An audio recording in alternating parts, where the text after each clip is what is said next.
Bueno, soy Luis Galera, residente. Esta es mi última sesión. Por problemas técnicos no se pudo grabar el principio de la sesión que se impartió en el centro de salud, así que he decidido grabar las primeras diapositivas que no fueron, no se pusieron. Es la primera sesión que realizo a propósito de un caso clínico y quería contaros un paciente que tuvimos en consulta. Antes de todo, deciros, he puesto esta imagen porque me gustaba mucho y porque para mí es lo que me transmite la atención primaria. Una especialidad en la que cada uno se puede poner sus límites. Si quiere infiltrar, infiltra. Si quiere aprender cirugía menor, aprende cirugía menor. Si quiere hacer comunitaria, práctica comunitaria. Y eso es lo que me transmitió el poder investigar en el caso clínico que tuvimos. También porque ahora termina nuestra residencia y el futuro se abre a nuestras manos. No es que sea un precipicio como se ve en la foto, sino que...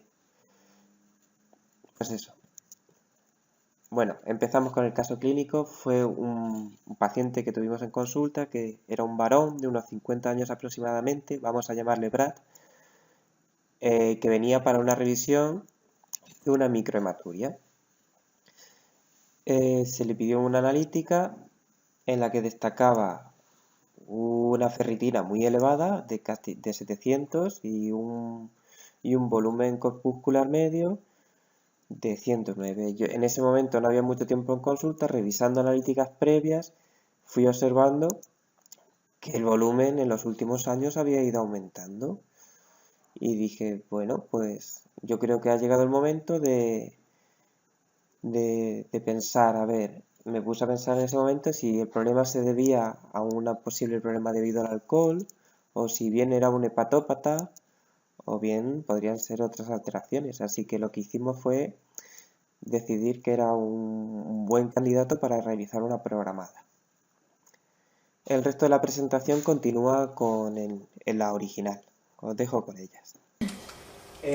Estuve repasándome en cuanto me preparé al paciente, estuve un poquito poneros en antecedentes, pues primero que desde hace más de 10 años pues se venía viniendo las analíticas pues una elevación de transaminasas y de triglicéridos, que en ese momento consumía más de 1 litro de cerveza a diario aproximadamente, y que en una ecografía que se le había hecho tenía una estatosis hepática.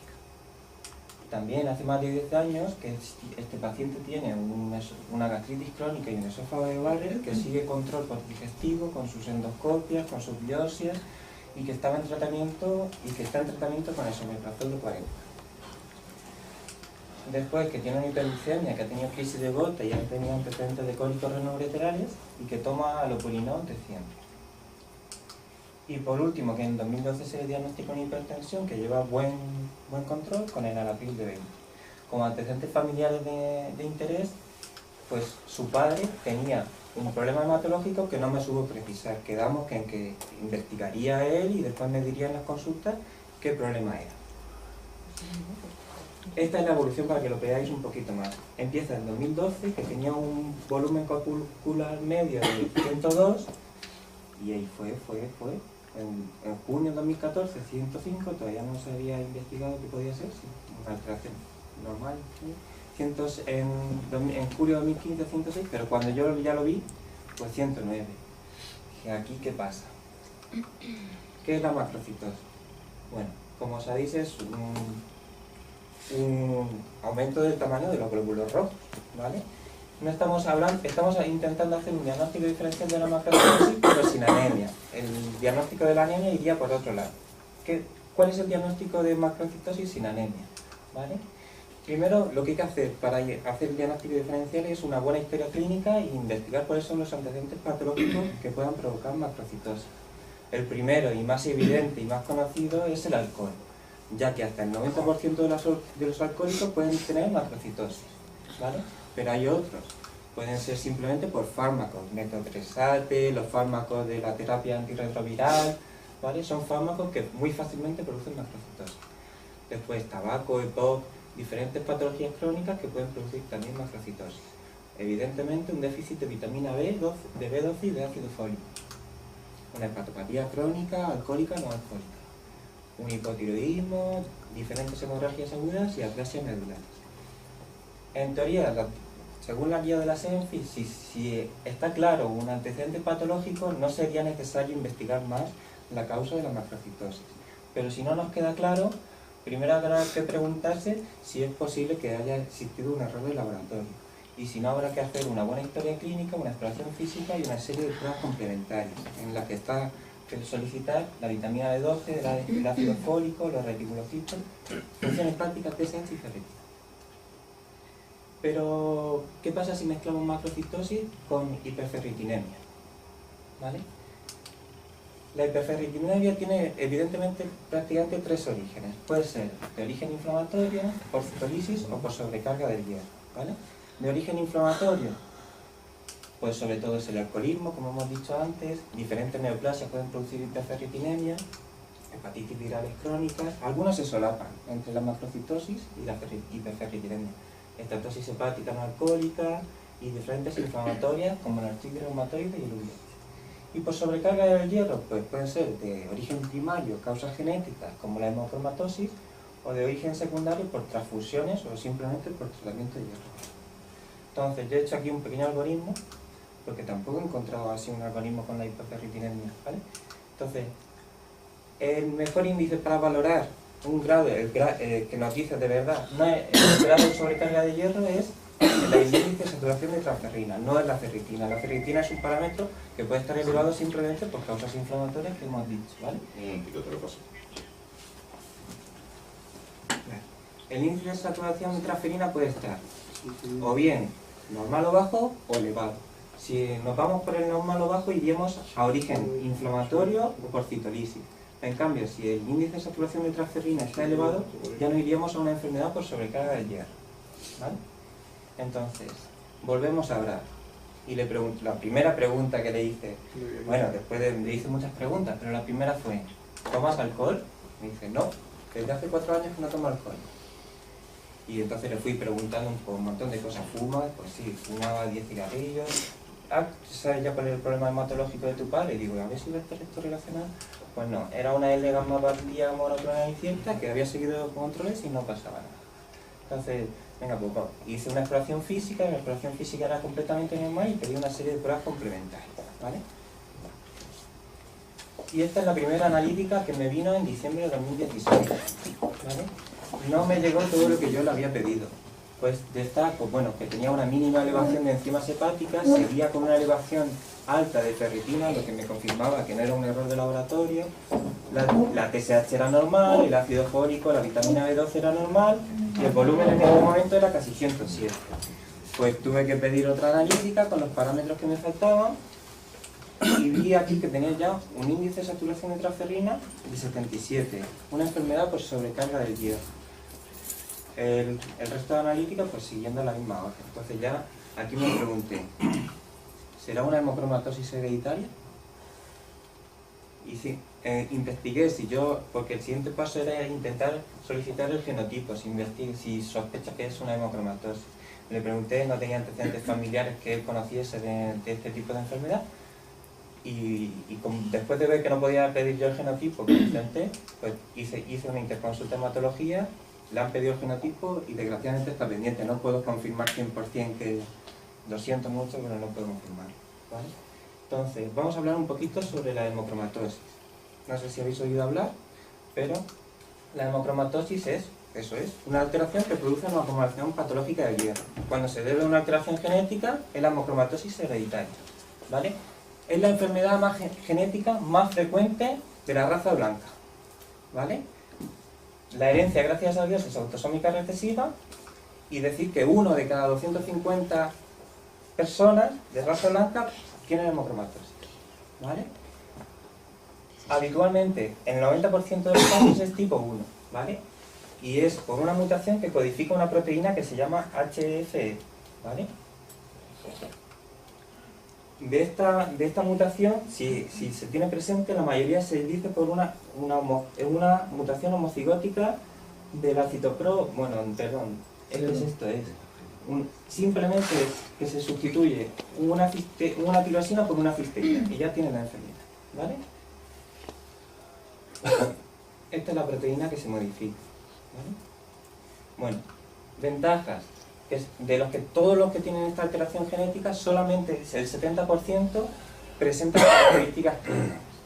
Y de estos que presentan características clínicas, apenas un 10% pueden presentar daño orgánico, ¿vale? Lo que es un alivio de que no todos los que presenten la mutación se les produzca daño orgánico. Porque ¿qué clínica tiene la hemocromatosis? Bueno, pues se va acumulando el hierro en la piel, en los diferentes órganos y los va lesionando, o sea, prácticamente en todos. Entonces, la primera clínica y normal y inespecífica, pues es astenia y artralgias generalizadas, ¿vale? Pero como destruye, por así decirlo, todos los órganos en los que se va acumulando, pues puede producir insuficiencia suprarrenal, insuficiencia cardíaca, cirrosis, diabetes, impotencia, esterilidad, ¿vale? Y es muy llamativo sobre todo la afectación que hay en la piel, ¿vale? La afectación se llama diabetes bronceada, porque entre que deja a los pacientes diabéticos y produce una coloración así brillante en la piel y morena, parece que vienen del solarium. Y este es otro ejemplo, ¿vale? De diabetes bronceada. ¿Cómo se realiza el diagnóstico? Como hemos dicho, una vez que se detecta que hay una acumulación de hierro en el organismo, como hemos dicho, el índice de saturación de transferrina es un valor predictivo muy alto. A partir de 45-50% habría que sospecharlo, a partir de 70%, 80% habla ya de daño hepático grave. La siguiente fase sería pedir un genotipo para la mutación, para la proteína HFE, homocigótico para ese C282I, porque hemos dicho que el 90% era tipo 1 y del 90% el 90% era para esta mutación, prácticamente raro que sea de otro tipo, ¿vale? Y por último, para confirmar, tenemos la resonancia hepática. Antiguamente se usaba la biopsia hepática. Esta prueba tiene muchas ventajas en comparación. Primero, que no es invasiva. Segundo, que ayuda a confirmar el diagnóstico. Permite distinguir entre hemocromatosis hereditarias primarias y secundarias. Nos informa de la gravedad de la enfermedad en el momento. Valora tratamiento, eficacia del tratamiento. Y detecta neoplasias, que es una de las causas que también pueden provocar la enfermedad en el hombre. Neoplasias hepáticas es una de las causas más frecuentes de mortalidad en estas personas. ¿Y el tratamiento? Pues bueno, medidas dietéticas, esto es como la edad media, medidas dietéticas y flebotomía, sangrías. El objetivo sería mantener un índice de saturación de transferrina por debajo de 50. Cuanto antes se instauren, mejor, porque intentamos evitar que se establezca un daño. Hay una cosa que me llama mucho la atención y es que esta enfermedad es más frecuente en hombres que en mujeres, simplemente por el hecho de que tener la menstruación es una protección que tienen las mujeres. ¿Vale? Y bueno, esto también la tenía que colar. Yo ya termino, quería agradeceros a todos, tutores, no tutores, residentes de todas las promociones, estudiantes, aunque sean un poco pesados también. Me llevo una maleta llena de recuerdos, experiencias. Yo vine aquí, no vine convencido y me voy enamorado de la atención primaria. Y nada, gracias por todo lo que me habéis dado. Espero daros yo también cosas. Y por último, quería agradecer sobre todo a mis coRs, que somos un grupo muy variopinto, pero hemos estado unidos desde el principio, hemos superado muchas cosas, el buen rollo ha sido todo el tiempo y no cambiaría ninguno de mis coRs por ninguno. Espero que vayáis donde vayáis, que seáis muy felices y que lo hemos logrado.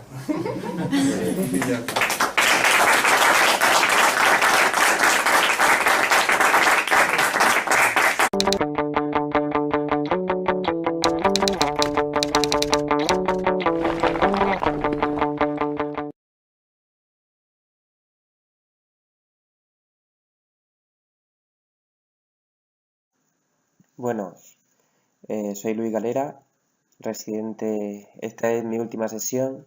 Por problemas técnicos no se pudo grabar el principio de la sesión que se impartió en el centro de salud, así que he decidido grabar las primeras diapositivas que no se pusieron. Es la primera sesión que realizo a propósito de un caso clínico y quería contaros un paciente que tuvimos en consulta. Antes de todo, deciros, he puesto esta imagen porque me gustaba mucho y porque para mí es lo que me transmite la atención primaria. Una especialidad en la que cada uno se puede poner sus límites. Si quiere infiltrar, infiltra. Si quiere aprender cirugía menor, aprende cirugía menor. Si quiere... Me puse a pensar en ese momento si el problema se debía a un posible problema debido al alcohol, o si bien era un hepatópata, o bien podrían ser otras alteraciones. Así que lo que hicimos fue decidir que era un buen candidato para realizar una programada. El resto de la presentación continúa en la original. Os dejo con ellas. Estuve repasándome en cuanto me preparé al paciente, estuve un poquito poneros en antecedentes, pues primero que desde hace más de 10 años pues se venía viniendo las analíticas. Hacer comunitaria, práctica comunitaria, y eso es lo que me transmitió el poder investigar en el caso clínico que tuvimos. También porque ahora termina nuestra residencia y el futuro se abre a nuestras manos. No es que sea un precipicio como se ve en la foto, sino que... pues eso. Bueno, empezamos con el caso clínico. Fue un paciente que tuvimos en consulta, que era un varón de unos 50 años aproximadamente, vamos a llamarle Brad, que venía para una revisión de una microhematuria. Se le pidió una analítica en la que destacaba una ferritina muy elevada de 700 y un volumen corpuscular medio de 109. En ese momento no había mucho tiempo en consulta, revisando analíticas previas, fui observando que el volumen en los últimos años había ido aumentando. Y dije, bueno, pues yo creo que ha llegado el momento de pensar, a ver,